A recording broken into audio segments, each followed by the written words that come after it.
Hello, मैं मीरा वर्मा। मैं कहानियों के दुनिया से आप सबों के लिए लेकर आई हूँ एक कहानी जिसका मैंने शीर्षक दिया है इंद्रधनुष। आसमान में निकले सतरंगी इंद्रधनुष और सुहावना मौसम पर मैं कमबख्त किन ख्यालों में डूब सी गई थी। उस सतरंगी रंगों में मुझे वो अजीज़, मेरी बहन, मेरी सहेली, जो भी कहें, बस मेरी अपनी थी। उसके ख्याल मेरे अपने थे। वो मेरे दिल में इस कदर बसी हुई थी कि उन रंगों में भी उसका हंसता हुआ मुखड़ा दिखाई दे रहा था। उसे मैं अभी तक नहीं भूल पाई थी और न कभी भूल पाऊंगी। अनजान राहें, अनजान डगर तो मैं नहीं कह सकती, जानी पहचानी राहें, समय, खुशनुमा माहौल सब तो था हम दोनों के पास। फिर वो क्यों चली गई? इन्हीं ख्यालों में मैं उलझी। उस इंद्रधनुष को मैं बड़े गौर से देख रही थी और मुझे उसका हंसता खिलखिलाता सा चेहरा उन रंगों में दिखाई दे रहा था। मैं इन्हीं ख्यालों में डूबी हुई थी। तभी गीता मेरे लिए चाय लाई और मुझे देती हुई बोली, दीदी, किन ख्यालों में डूबी हुई हो?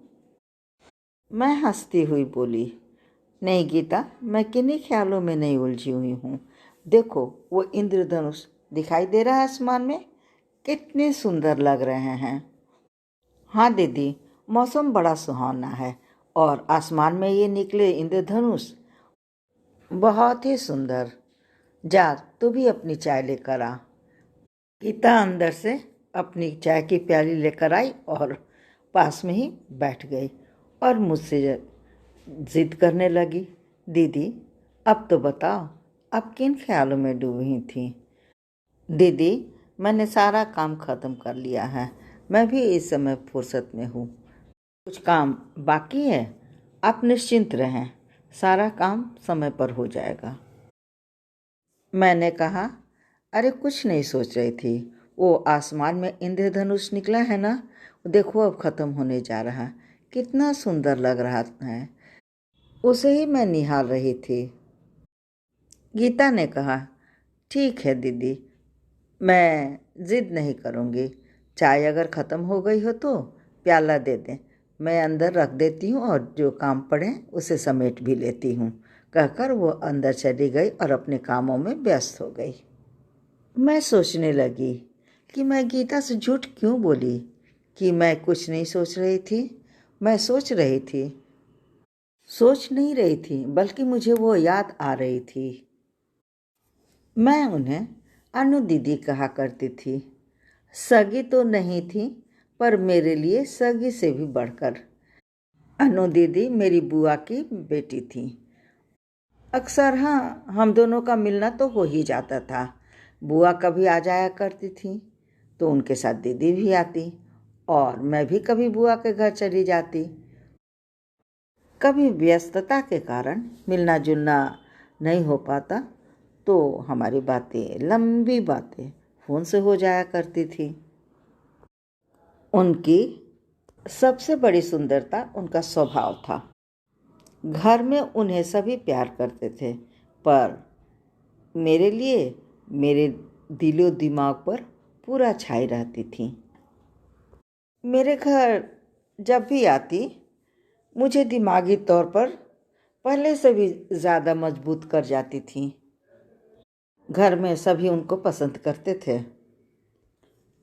समय के साथ अनु दीदी की शादी हो गई और शादी कर मुंबई जैसे महानगर में जीजाजी के साथ वहाँ चली गई। ससुराल में भी सभी बहुत अच्छे थे, सभी उन्हें बहुत प्यार करते थे। जीजाजी बहुत ही मृदुल और शांत स्वभाव के थे। घर परिवार और जीजाजी सभी तो उनके मन मुताबिक मिले थे, और क्यों न मिलता, वो थी ही इतनी प्यारी। मजाल है वो किसी को नाराज़ कर दें। शादी के 1 साल बाद अनु दीदी हमारे घर कानपुर आई थी। तब तो वो ठीक ठाक लग रही थी। मुंबई से कानपुर वो सिर्फ 1 हफ्ते के लिए ही आई थी। जब वो हमसे मिलने आई तो मैंने उन्हें जिद करके एक रात के लिए रोक लिया था।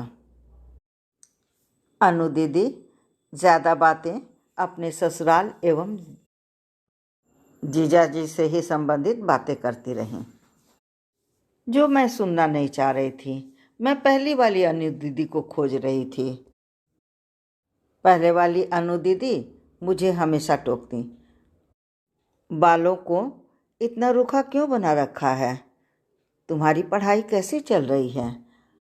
इन सारी झिड़कियों को मैं मिस कर रही थी।